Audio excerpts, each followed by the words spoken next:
2024 সালটি দেশের জন্য খুবই গুরুত্বপূর্ণ ছিল, কারণ 2024 সালে বিভিন্ন যুগান্তকারী সিদ্ধান্ত গ্রহণ করেছেন প্রধানমন্ত্রী নরেন্দ্র মোদী। আর এই সিদ্ধান্তের কারণে দেশ বিকশিত সংকল্প যাত্রায় এগিয়ে যাচ্ছে।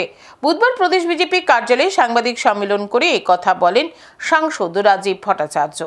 2024 সালটি দেশের জন্য খুবই গুরুত্বপূর্ণ ছিল, কারণ 2024 সালে বিভিন্ন যুগান্তকারী সিদ্ধান্ত গ্রহণ করেছেন প্রধানমন্ত্রী নরেন্দ্র মোদী। আর এই সিদ্ধান্তের কারণে দেশ বিকশিত সংকল্প যাত্রায় এগিয়ে যাচ্ছে।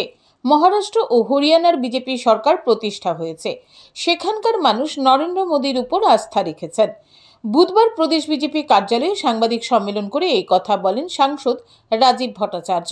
তিনি নরেন্দ্র মোদীর নেতৃত্বাধীন সরকারের উন্নয়নমুখ কাজের বিষয় তুলে ধরতে গিয়ে বলেন, 2014 সালে প্রধানমন্ত্রী নরেন্দ্র মোদী স্বচ্ছ ভারত মিশন শুরু করেছিলেন।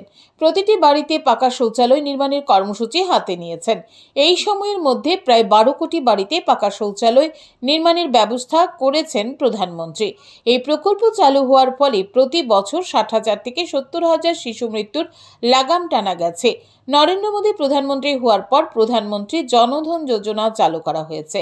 প্রধানমন্ত্রী জনধন যোজনা প্রকল্পে এখনো পর্যন্ত 54 কোটি 25 লক্ষ ব্যাংক অ্যাকাউন্ট খোলা হয়েছে। তার মধ্যে 55.6% ব্যাংক অ্যাকাউন্ট মহিলারা করেছে।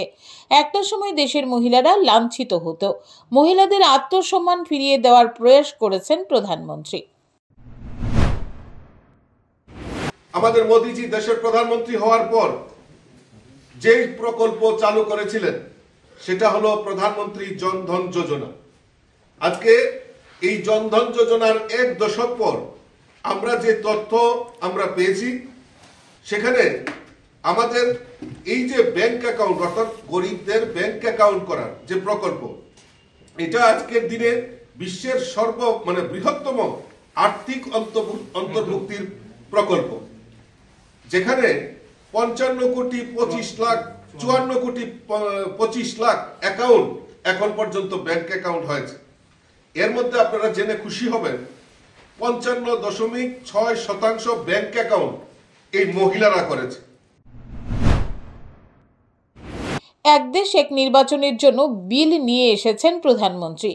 এক দেশ এক নির্বাচনের মাধ্যমে অধিক অর্থ ব্যয় বন্ধ হবে, ফলে সেই অর্থ দিয়ে উন্নয়নমূলক কাজে লাগানো যাবে। আয়ুষ্মান ভারত প্রকল্প চালু করেছেন প্রধানমন্ত্রী।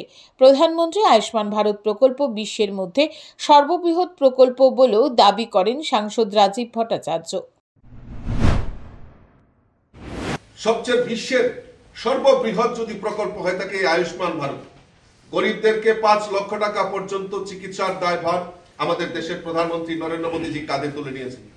মোদীজির সংকল্প ছিল যে তৃতীয়বারের সরকার গঠিত হওয়ার পর যারা 70 বছরের বৃদ্ধরা রয়েছেন তাদেরকে এই আয়ুষ্মান ভারত প্রকল্পের আওতায়, সেই গরিব ধনী সমস্ত সমাজের প্রত্যেকটা মানুষের জন্য যারা 70 বছরের ঊর্ধ্ব বৃদ্ধা রয়েছেন, তাদেরকে এই আয়ুষ্মানের সুবিধার অন্তর্ভুক্তি করা হবে।